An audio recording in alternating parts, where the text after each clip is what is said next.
Hey, what's up, everybody? We have a new YouTube channel. Make sure you subscribe right now. Leave a comment on the video. Share it with your friends. It's also a podcast, 3 and Out, wherever you listen with me, John Middlekauff, Apple, Spotify. We have you covered, as well as thevolume.com. We have merch. Check out. I got 3 and Out hats right now. Thevolume.com. Search the podcast. Buy some merch. Okay, Middlekauff mailbag time. At John Middlekauff is the Instagram. Fire in those DMs. We'll start with Brandon. Chiefs fan, living in Oregon. I want to get your take on what the back-to-back champs would do this year after acquiring Hollywood Brown on a 1-year deal. Personally, I think we should trade up and get Mahomes another weapon, but I know the wise decision should be get a left tackle. What are your thoughts? Well, I think you guys are in a difficult position in terms of when you trade up from pick 32, let's say you want to go up 6, 7 spots, you got to get rid of like a second or third round pick sometimes. You know, the Chiefs aren't in position, given how high priced now Mahomes and definitely Chris Jones are. That's where I think the Snead move comes in. I think if they end up trading Snead for a pick in the early mid-20s, they will do like they did a couple years ago. And they'll attempt to draft, last time they drafted a defensive lineman in McDuffie, and it worked out really well. This year, I think they'd be much more inclined to probably take a wide receiver / tight end and an offensive lineman. So I think it'll come down to the Snead trade. And if they can trade Snead for a good pick, then I think they'll just use those 2 picks on ideally 2 good players. But anytime you draft at the end of the round, it is difficult. I mean, it's hard to find starters in the late 20s, right? Your odds as the first round goes gets difficult because you're paying a guy a first round contract. Most drafts have, depending on who you talk to, 20 to 22 max first rounders. Remember a couple years ago, they drafted Clyde in the first round. Obviously, it was a mistake, but it's not an easy position to be in. For every George Karlaftis, you get a good player. There are a lot of whiffs. So wouldn't shock me if they tried to trade back into the second round because you get a cheaper contract and you get the same talent. So I would expect if they trade Snead, they use that pick on either a wide receiver, tackle, or tight end if that's late teens, early 20s, wherever that pick was. And then ideally from 32, try to get back to like pick 40. Sometimes that happens with quarterbacks. Want to share and hear your thoughts on Andy Reid's Chiefs run. I don't think Andy gets enough credit for his Chiefs career. Absolutely no one talks at the very beginning in Kansas City. He inherited a dumpster fire that was 2-14 with the number 1 overall pick. Former regime Pioli, Todd Haley, Romeo Crennel were atrocious and ran the franchise into the ground. Not only that, but they experienced an absolute tragedy with Belcher, the Javon Belcher situation. Clearly, the operation was a disaster and the franchise needed a massive change. Hunt flies to Philly and essentially intercepts Andy at the airport. Interviews him before he flies to Arizona for a Cardinal interview and gets Andy to agree to be the coach.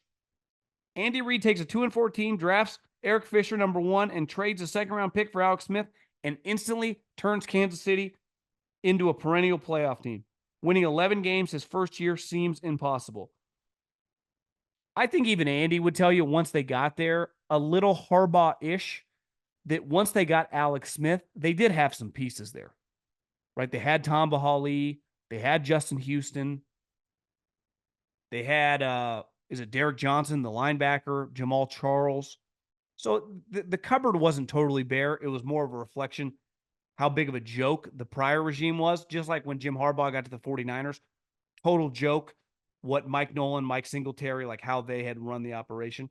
But Alex was better once Andy got him than the guy Harbaugh got. But that stabilized everything. And obviously Andy's just a really good coach. If you give a really good coach, a solid veteran quarterback, and some good veteran pieces, like they're going to compete. And more than likely, they're going to win double-digit games. But I'm with you. Like, Andy Reid's Chiefs tenure is an all-time Hall of Fame. If the Eagles thing never existed, if his first time being a head coach was, 2013 to present with the Chiefs, Hall of Famer. Which is crazy to think about. Because he was a head coach for 14 years with the Eagles, had a winning record, went to a Super Bowl, went to like 4 or 5 conference championship games, drafted a ton of high-end Pro Bowl guys, won a ton of games. So, yeah, he's a legendary coach. And anyone that was around him in Philly knew he was a star. And not that he was talked about like some loser, but it ended poorly. He became a legend in Kansas City. And that's cool. Winning 1 Super Bowl, really big deal. Winning 2 Super Bowls puts you in rare air. Winning 3, like I said, he's the chubby Bill Walsh. Big fan. My question is, for a Super Bowl, for a super, super early prediction for Super Bowl 59. Wow. Well, it's hard to bet against the Chiefs. It really is. So I think you would be foolish right now. One thing I learned, literally gambling against them, bad decision. Now, history would show us to go to, what have they been to 4 of the last 5? So that would be 5 of the last 6. Statistically, in this modern day era, that would be insane. I don't even think the Patriots did that. But I'm not betting against them until they're not there. Learn my lesson. I think the NFC is pretty fascinating, right? All the teams that were in the mix last year, I think you're going to say are going to be in the mix again. The Niners, as of right now, basically most of the guys are coming back. So they're going to be really good. I thought the Rams would be pretty good. They lose Aaron Donald. Like, that's a pretty big blow. But if Matt Stafford's healthy, they're a playoff team. We know the Lions are really good. The Packers were definitely ascending. And then I think you have the 2 kind of wild cards. They've been really good the last couple years, but, the Eagles and the Cowboys. So you're going to call me biased, but I'll go Super Bowl rematch. But I think the Lions are going to be pretty good. And maybe the Packers, like kind of that group, would be my early kind of NFC window. The thrill and excitement of March Mania is here. And DraftKings Sportsbook, one of America's top-rated sportsbook apps, is giving new customers a shot to turn $5 into $150 instantly in bonus bets with any college basketball bet. North Carolina listeners, don't forget DraftKings Sportsbook is now live in your state. Download the DraftKings Sportsbook app and use code JOHN, J-O-H-N. New customers can bet $5 to get $150 instantly in bonus bets only at DraftKings Sportsbook with code JOHN. The crown is yours. I got a question for your next mailbag. Do you think the Bears are a playoff team next season? I think it's going to be difficult, right? So let's just go over the playoff teams. The teams that we're going to think are going to be in the playoffs. The 49ers, the Detroit Lions, the Rams. Even the NFC East, you're going to pick probably the Eagles or the Cowboys to win that division. The Packers. I think they're going to be better than they were last year.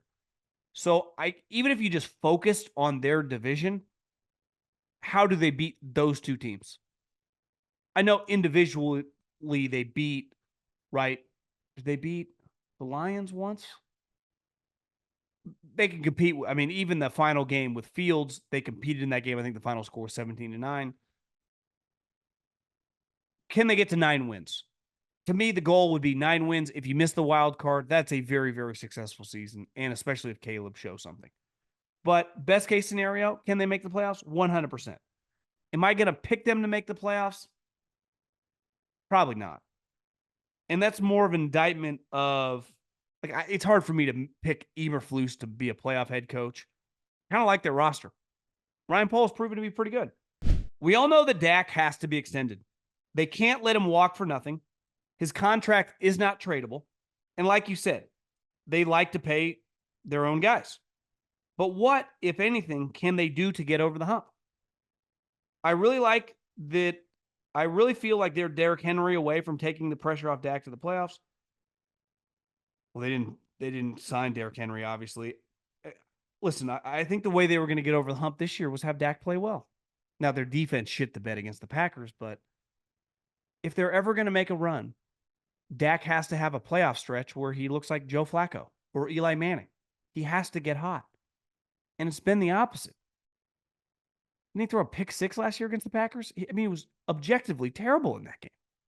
2 years ago, he was okay against the Niners, but he also threw an interception that cost him. 3 years ago against the Niners at home, he threw 2 picks. So, as long as he's their quarterback, I mean, clearly your defense can't just have one of the worst games all season long, but you need him to play well. You need him to get hot. Now, I think it's fair to have the conversation. Is he capable of doing that? So far, what we've seen, and it's not like he's 24, so there's like a lot of unknown. Like, we've seen him for a while. I think it's fair to say it's probably not going to happen. But we have enough examples of individuals.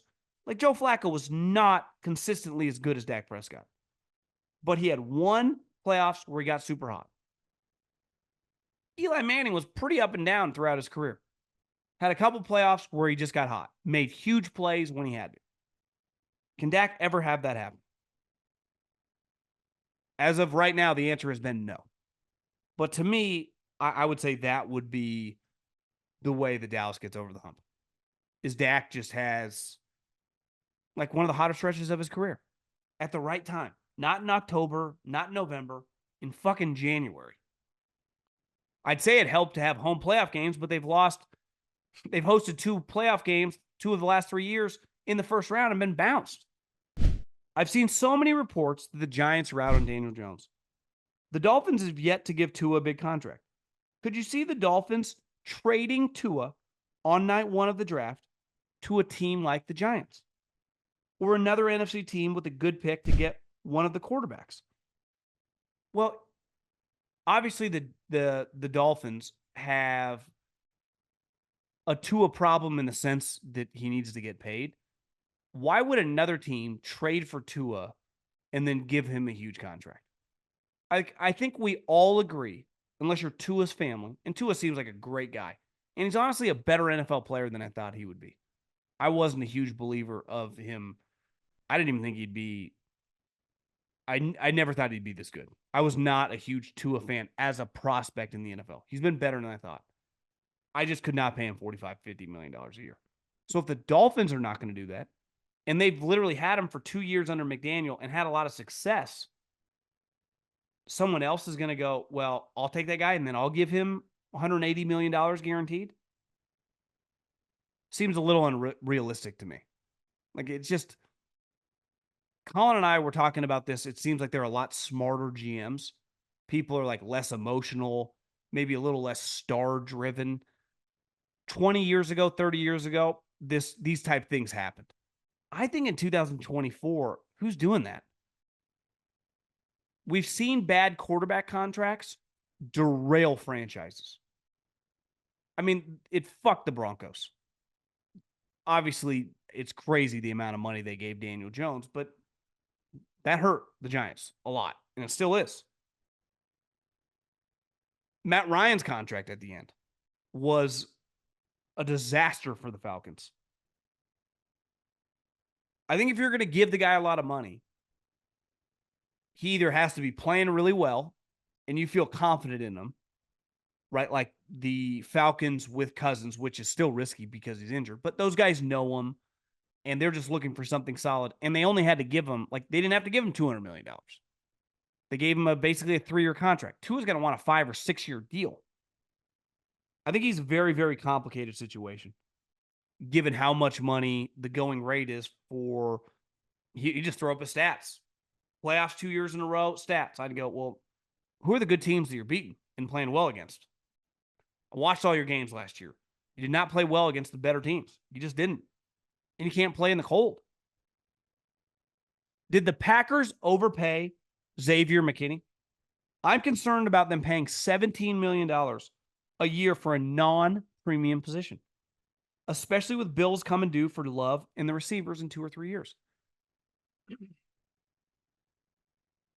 If the guy is a Pro Bowl level player, and I'd be lying to you if I have the scattering report currently on Xavier McKinney, but if the next 2 years he's a Pro Bowl level safety, I hate the word premium position. Obviously, quarterback, left tackle, pass rusher are more important. But if I get an impact safety, linebacker, nickel corner, guard, like he's a Pro Bowl impact guy, he's worth what I'm paying him. All these guards that just got 17, 18, 19 million dollars. If those guys that were just paid go to a Pro Bowl and are playing like a top 7, 8 guy at their position, you don't even think twice. If that guy is not, then you're, to me, the margin, like he better be really good. And part of getting Jeff Hafley to come from Boston, Jeff Hafley's a DB guy. Like that's kind of his baby. What he cut his teeth at as an up and coming coach. So I think you go, we get this talented player.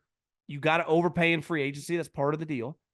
But our defensive coordinator is a DB guy at heart. So we're going to get the best out of this player. So yeah, I mean, there's pressure on him. But to me, the non-premium position, if the guy plays like a premium player, then it's not a big deal. It's not a good contract if he's average. Totally agree. It's all on how he plays. I mean, it's just that simple. To me, the receivers 2 years down the road, most of these contracts for non-quarterbacks and non-defensive linemen are essentially a couple 2-year deals. I don't care how many years, quote unquote, his contract. What guaranteed number did he get? $35 million. So $40 million. You're not tied to him for crazy long periods of time. Could be off on that number. I don't have his contract in front of me, but I don't think you gave him like an astronomical amount of money. Question for a mailbag. I've heard rumors the Bears had better offers for Fields for a few other teams, but he wanted to go to the Steelers. First, is this something that other GMs have done to help out a player? I just don't believe this. I do not believe this. I simply don't. And the better offer is what? Like, hey, we have these 2 6-round picks. We like you. The difference of 10 slots. What team would you want to go to? Okay, that's believable. But like to think that, hey, we got a 4th rounder on the table, but you know, this is to Team X that you don't want to go to. You want to go to the Steelers, picks, 6th-round pick. We'll trade you there. Bullshit. That is not Ryan Poles' job. Do I think that something might have been in the same vicinity? It's like the difference of 7 picks in the 6th round. That is believable. But the way that it was kind of written is like they had way better offers on the table, and he was like, no. Like, who do you think you are? Like Kevin Durant? I don't believe that for a second. Does this in any way help Poles as a GM doing right by Fields, future player inside? No. None of that. None of this doing right by players. This happened in the NBA forever. Like, take care of my guy. We'll take care of you. BS. This is all a business. We're all trying to get the most humanly possible. If you're an agent, you try to get the most money from your client. If you're a GM, you try to get the best package if you're trading a player. This is the business we're all in.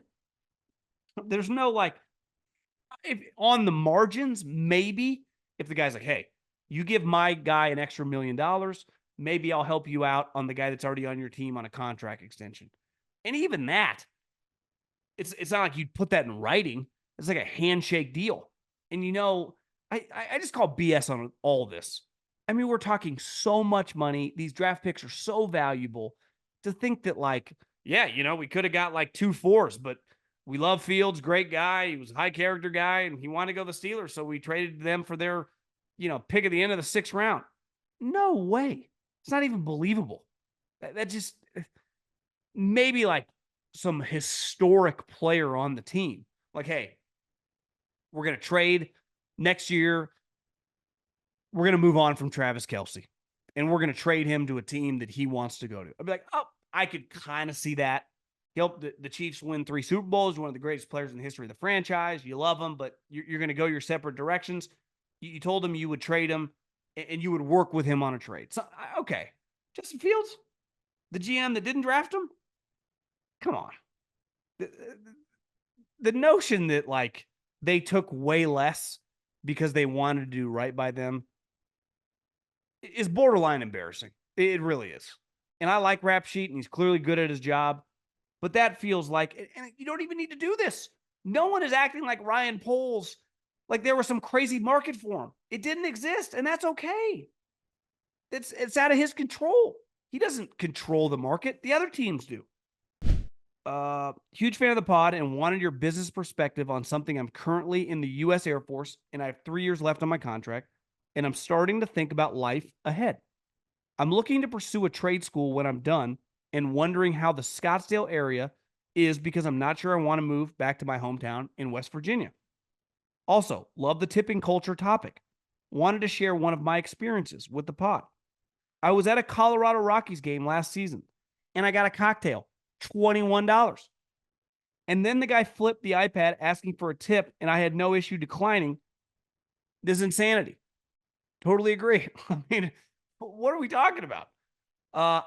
Yesterday, what day is today? Monday? Saturday, we went out to dinner. And she wanted to go to this kind of newer seafoody place down the road from our house called Buck and Ryder. Pretty good food. Well, you get there, the bar and the restaurant is packed. And they have this seating area outside. They have this incredible happy hour menu. All these apps are $10, all these cocktails are $10. But if they sit you outside, the happy hour doesn't exist. So they sit us outside in like this patio where they're not really paying attention to you. So the drinks are really slow to come. The appetizers come like kind of staggered ahead of the drinks. In fairness to the waitresses, there's so much going on inside. The outside is an afterthought. You have to, basically cash out outside before you come inside and get like a new bill. Well, I cash out and, it's like $80. We had a couple cocktails and a couple apps.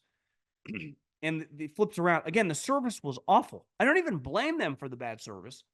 But then when you flip it around and the tip starts at 18, 20, 25%, it's like, guys, I'm all for tipping for good service. The service was bad. And then I'm going to tip again. Ideally, I'm going to get better service inside. What happened to 10, 15%? You did kind of an average job. I just don't know where we're going from here. I love Scottsdale. It's awesome. I don't know what else to say. I would recommend it to anybody. I don't know anyone that lives here that does not like it. Not one person. And most of the people I know came from other places. And everyone to a man says the same thing. Wish I would have moved here sooner. Didn't realize what I was missing. So I couldn't like it anymore. I love living here. Love living here. Would recommend it to everybody. Gets a little hot in the summer. But other than that, it's fucking awesome place to live. A lot going on. There's just a vibe here that where I came from in Bay Area, that the vibe was not there anymore. There is a vibe here. Just it's hard to describe, but once you're here, you kind of know it. Different places have vibes, and I really like the vibe here for sure.